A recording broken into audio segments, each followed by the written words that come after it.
Saudara dan saudariku yang terkasih, Salam, selamat berjumpa dengan Renungan Harian Iona, Inspiration of You Apostolic. Damai sejahtera Tuhan Yesus Kristus menyertai kita.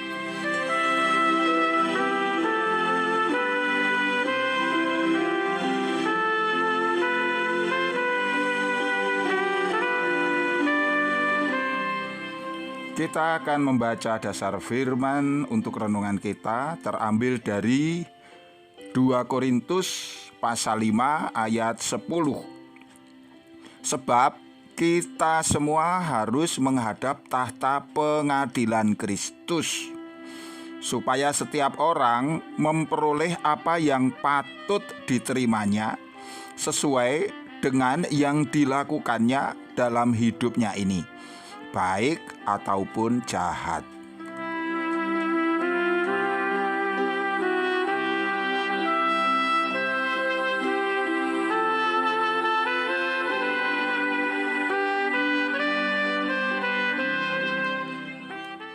Saudara dan saudari yang terkasih, kita percaya kepada Tuhan Yesus Kristus. Dia adalah sebagai raja, imam, dan nabi. Tetapi ada satu lagi, Tuhan Yesus Kristus sebagai hakim. Ya, bagaimana kita menempatkan diri di bawah penghakiman Tuhan Yesus Kristus? Setiap orang ketika mendengar istilah penghakiman, yang timbul di dalam hatinya pastilah rasa takut, kengerian. Bahkan cenderung orang berusaha menghindarinya. Kita membayangkan bagaimana di dalam sebuah persidangan, seorang terdakwa, dia harus diperiksa dengan cara yang sangat mencekam, yang kemudian setelah segala sesuatunya terbukti, dua kemungkinan, apakah dia akan dibebaskan atau akan divonis dengan hukuman. Hukuman ini pun orang masih bertanya-tanya seperti apa bentuk hukumannya. Dari yang ringan sampai yang berat. Tetapi intinya setiap orang, tidak ada yang ingin, yang bercita-cita untuk berada di tempat penghakiman sebagai seorang terdakwa. Tetapi firman Tuhan kali ini mengharuskan kita untuk merenung. Karena di sana dinyatakan, sebab kita semua harus menghadap tahta pengadilan Kristus. Jikalau dikatakan kita semua, itu berarti semua orang, termasuk mereka orang-orang Kristen. Tetapi tentu saja apalagi mereka yang tidak mau percaya kepada Tuhan Yesus Kristus. Semua orang itu berarti termasuk engkau, saudara-saudari kita, dan juga diri kita sendiri. Semua orang itu berarti termasuk juga para hamba Allah, para martir, para rasul. Semuanya harus menghadap tahta pengadilan Allah. Lalu bagaimana kita menanggapi firman ini? Apakah kita ngeri? Apakah kita takut? Atau ingin menghindar? Menghindar jelas tidak mungkin, karena Tuhan yang menentukan semua harus mengalami. Mari kita belajar sejak sekarang untuk mempersiapkan diri menghadapi penghakiman Allah ini.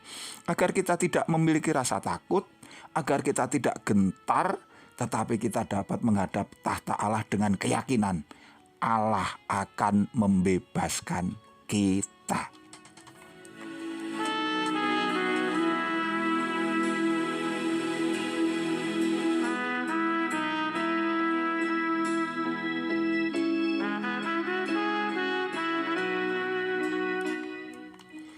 Saudara dan saudariku yang terkasih, penghakiman Allah sejatinya tidak hanya terjadi pada saat penghakiman terakhir, yaitu yang akan terjadi setelah kerajaan damai 1000 tahun.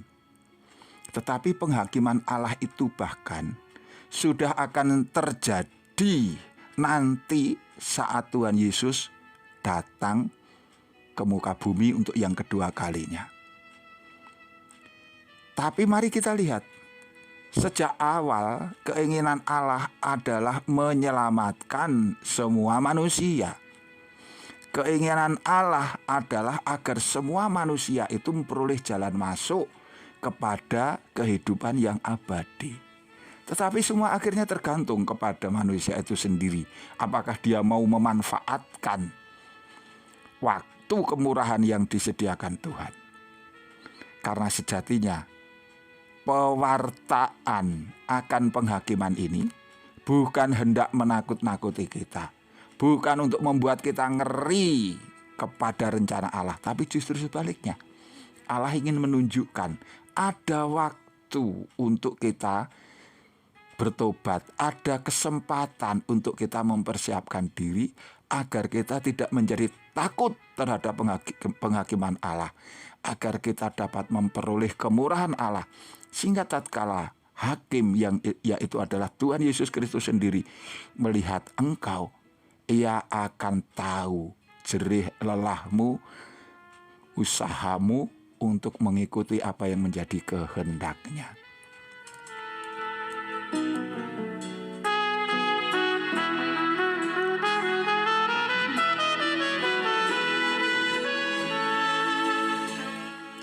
Saudaraku, yang pertama, penghakiman akan terjadi tatkala Tuhan Yesus Kristus datang. Tuhan pernah menyatakan ini dengan perumpamaan-perumpamaan. Yang pertama dikatakan di sana, ada 2 orang yang sedang bekerja di ladang. 2 orang sama-sama bekerja di ladang. Yang satu diambil, yang satu ditinggal. Ini kan sebuah penghakiman, pemisahan. Dengan kata lain, yang satu dibebaskan, yang satu dihukum. Kemudian juga dikatakan di sana, 2 orang perempuan yang sedang memutar batu kilangan. 2 orang perempuan, mereka sama-sama bekerja, menggiling gandum, memutar batu kilangan. Yang satu diambil, yang satu ditinggal. Bukankah itu ngeri? Mereka mungkin sahabat, mereka mungkin saudara, tetapi akhirnya harus dipisahkan. Kemudian juga di sana disebutkan 2 orang yang ada di tempat tidur. Orang itu mungkin sedang istirahat, orang itu mungkin sedang sakit, kita tidak tahu. Tetapi akhirnya juga yang satu diambil, yang satu ditinggalkan. Ini adalah sebuah pengadilan. Dan itu juga sungguh mengerikan. Pasti engkau membayangkan jikalau yang ada di pembaringan itu adalah kita dan kekasih kita, kita dengan anak kita, bagaimana nasib kita nanti. Ya, dari sanalah Tuhan menunjukkan sebuah ketegasan. Sampai pada saatnya maka manusia dihadapkan kepada ketegasan Allah yang demikian. Namun kita tahu sebelum semua itu terjadi, Allah membuka kesempatan. Kita menyebutnya sebagai waktu kemurahan. Pada masa kita sekarang, Injil Tuhan diwartakan dengan penuh kasih. Allah ingin merangkul semua manusia. Baik yang ada di alam sini, tetapi juga yang ada di alam barzah.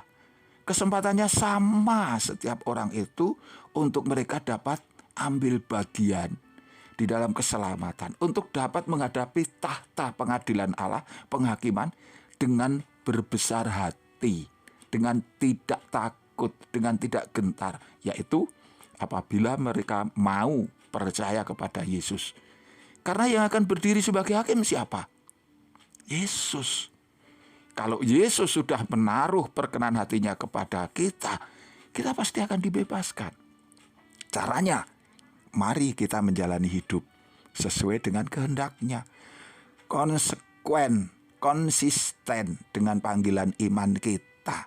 Apa yang diperintahkan Tuhan kita dengar, kita setujui, kita amini, kemudian berusaha kita lakukan di dalam kehidupan kita dengan penuh kasih. Tuhan tidak akan melihat perbuatan-perbuatan baik, sebagai cara untuk membebaskan kita. Tidak. Perbuatan baik yang kita lakukan hendaknya adalah merupakan sebuah ucapan syukur. Karena Allah telah terlebih dahulu mengasihi kita.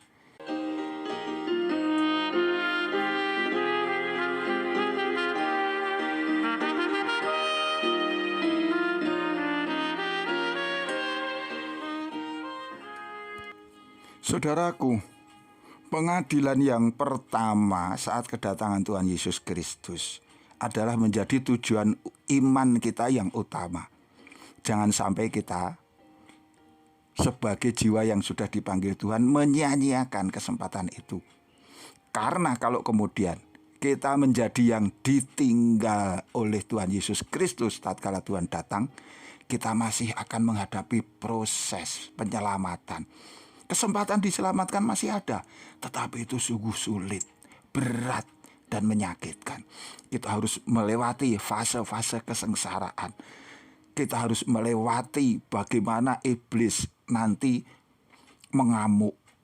Kita harus menghadapi tahta pengadilan Allah, penghakiman Allah yang terakhir. Dan itu sungguh berat. Karena di sana akhirnya masing-masing orang, jiwa, akan mendapatkan penghakiman terakhir sesuai dengan perbuatannya. Saudaraku, sekali lagi ditegaskan di sini adalah kehendak Allah untuk menyelamatkan semua manusia. Bukankah manusia itu semuanya diciptakan sesuai dengan gambar Allah, sesuai dengan peta dan teladan Tuhan. Manusia juga dikaruniakan karunia-karunia ilahi, sebagian dari sifat ilahi Tuhan, keabadian, kasih, kepribadian, dan lain sebagainya. Itu menunjukkan sejak awal manusia itu dirancang oleh Allah untuk mengalami persekutuan dengan Dia. Kalau kemudian yang terjadi manusia itu memilih lari dari Tuhan, tidak mau mengikut Tuhan, itu adalah konsekuensi. Engkau jangan mengatakan Allah itu kejam. Engkau jangan mengatakan Allah itu sadis karena tidak mengambil, tidak menolong. Allah sejak semula ingin menyelamatkan, ingin menolong. Tetapi kalau manusia tidak mau, apakah Tuhan memaksa? Tuhan juga mengaruniakan kemerdekaan kepada mereka untuk menentukan pilihannya. Oleh karena itu, marilah kita memohon kehadirat Allah agar kita diberikan kemudahan untuk dapat mengalami keselamatan ini. Kita mohon kehadirat Allah sebagaimana yang dilakukan oleh Daniel pada waktu itu, yang berseru, "Ya Allah, Engkau sungguh ingat kepadaku. Belum pernahlah Engkau meninggalkan mereka yang cinta kepadamu." Ini disebutkan di dalam kitab tambahan Daniel 14 ayat 38. Tuhan adalah senantiasa maha murah. Ia menyediakan keselamatan pertolongan buat semua yang mau menerima tawaran ini. Tetapi Tuhan tetaplah hakim yang adil. Ia akan menjatuhkan hukuman kepada mereka yang tidak mau menghargai akan kemurahannya. Saudaraku, Allah mencintai engkau, Allah mengasihi engkau. Allah tidak akan membiarkan engkau ketakutan menghadapi tahta pengadilan Allah. Melainkan Allah menjanjikan keselamatan. Tetaplah setia, tetaplah percaya apapun adanya hidupmu. Tuhan menolong kita. Sampai jumpa. Amin.